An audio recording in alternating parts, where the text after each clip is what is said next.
It's the halfway point of the VFL season and the Box Hill Hawks were on top of the ladder, but it's often an intimidating road trip all the way out to Casey Fields. But Ed Lower, we weren't sure what to expect because the Scorpions have been thereabouts in recent games, but they were yet to actually have a victory on their home patch. They started off the game kicking with the breeze, but they let the Hawks get the edge early. Yeah, I think we all thought they haven't won on the home ground. Can they do it today? Obviously, huge ask against top of the table Box Hill Hawks, but to their credit, they stuck at it, and in that third quarter in particular, they really went at him. But as we've seen, Box Hill, mature, well-skilled, well-drilled team. Yeah, so running into the breeze, the Hawks were able to kick 3 goals in the opening quarter, and Casey could manage just 2 majors. The Casey Scorpions were wasteful with the ball right across the ground. Wasteful with the ball and also wasteful with the opportunity of the breeze in the first quarter. So that was disappointing from their point of view, but definitely decision-making really cost them. They had some good potential plays, which never eventuated. In the second quarter as well, the Hawks went further ahead. They kept the Casey Scorpions goalless kicking into the breeze. In that time, they managed to slam on 4 goals, 6 themselves. They just had winners all over the ground, didn't they? They did, and they've just got contributors all over the ground, as you said, whereas in that quarter in particular, Casey really, it was hard to pick from.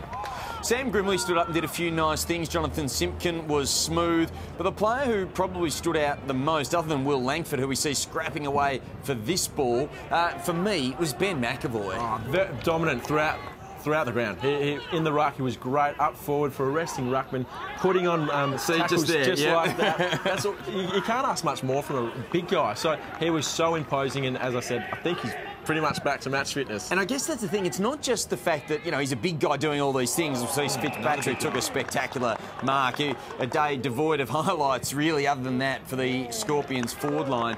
But McAvoy, the fact that he's doing it back at VFL level, when he's just on a comeback trail, he could have been excused for just going through the motions, but he wasn't in that mindset at all. Well, it separates good players to great players, and I think McAvoy is on the way to being a great player. He's still pretty young when you think about it. So look, for him to come back today, and as I said, definitely back to match fitness, and I think he'll be putting his hand up for next week.